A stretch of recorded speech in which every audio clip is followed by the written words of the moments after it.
সোমবার থেকেই লাগু সংশোধিত জিএসটি, তা নিয়ে জাতির উদ্দেশ্যে ভাষণ দিলেন প্রধানমন্ত্রী নরেন্দ্র মোদী। নতুন জিএসটি সংস্কার অনুযায়ী আগের 4টি স্তর বাদ দিয়ে এবার থেকে 2 স্তরে ব্যবস্থা চালু হচ্ছে। পুজোর আগেই নিত্য প্রয়োজনীয় জিনিসের দাম কমবে। नवरात्रि के प्रथम दिवस 22 सितंबर को नेक्स्ट जनरेशन जीएसटी रिफॉर्म्स लागू हो जाएंगे।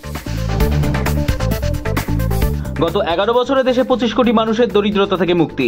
এই বছর সরকার 12 লাখ টাকা পর্যন্ত আয় ইনকাম ট্যাক্স মুক্ত করেছে। মধ্যবিত্তের জীবনে বিরাট পরিবর্তন আসছে। এবার গরিব মানুষদের সময়। আয়কর ও জিএসটি নতুন হারে দেশবাসীর 2.5 লক্ষ কোটি টাকা লাভ। দেশবাসীকে বার্তা মোদীর। ভারতের হৃত গৌরব ফেরাতে বিদেশি দ্রব্য বর্জন করে দেশবাসীকে স্বদেশি দ্রব্য কেনার আহ্বান জানান প্রধানমন্ত্রী নরেন্দ্র মোদী। মেড ইন ইন্ডিয়াকে আপন করে নেওয়ার আহ্বান জানিয়ে আত্মনির্ভর ভারতের লক্ষ্যে এখন থেকে স্বদেশি জিনিস কেনা এবং স্বদেশি জিনিস বিক্রি করার আহ্বান মোদীর।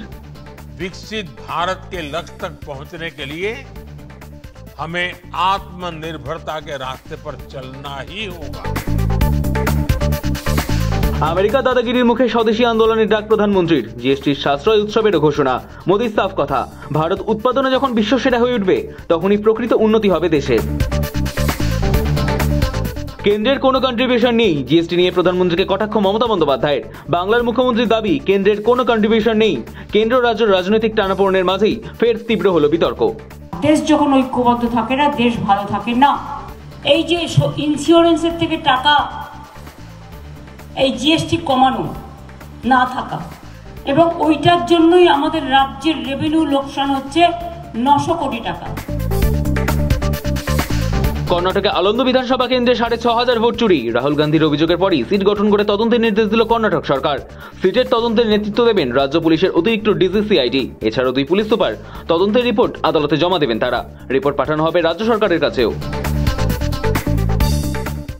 এক ধাক্কায় H-1B ভিসার দাম প্রায় 88 লক্ষ টাকা করেছেন ডোনাল্ড ট্রাম্প। মার্কিন এই নীতির ফলে সবচেয়ে বেশি সমস্যায় ভারতীয়রাই। এই পরিস্থিতিতে মার্কিন মুলুকে ভারতীয়দের জন্য কিছুটা স্বস্তি দিল ট্রাম্প প্রশাসন। জানালো, H-1B ভিসার চড়া মূল্য শুধুমাত্র নতুন আবেদনকারীদের জন্যই প্রযোজ্য। যাদের আগে থেকে এই ভিসা রয়েছে তাদের নতুন করে কোনো মূল্য দিতে হবে না। বিদেশি কর্মীদের জন্য কোথায় কত আমেরিকান চাকরি হারিয়েছেন তথ্য দিল হোয়াইট হাউস।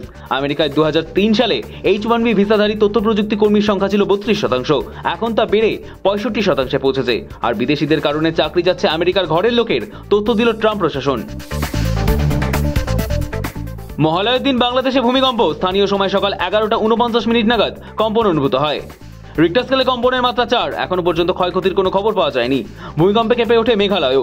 কম্পন তুলনামূলকভাবে স্বল্প মাত্রায় ছিল, ফলে বিশেষ কোনো প্রভাব পড়েনি। ভারতের বাজারে ইলিশের দাম কম। লোকসানের আশঙ্কায় মাছ পাঠাতে চাইছে না বাংলাদেশের ব্যবসায়ীরা। রপ্তানি মূল্য কম থাকায় ব্যবসায়ীরা ইলিশ রপ্তানি আগ্রহ হারাচ্ছেন। ফলে চলতি মৌসুমে ভারতের ইলিশ রপ্তানি বন্ধ হওয়ার সম্ভাবনা দেখা দিচ্ছে। ষষ্ঠী সপ্তমীতে নিম্নচাপের ভ্রুকুটি ভাসতে পারে কলকাতা, পূর্বাভাস দিল হাওয়া অফিস। মহালয়া থেকে সপ্তমী ষষ্ঠীতে পশ্চিমবঙ্গের বিভিন্ন জেলায় বজ্রবিদ্যুৎ সহ বৃষ্টির সম্ভাবনা।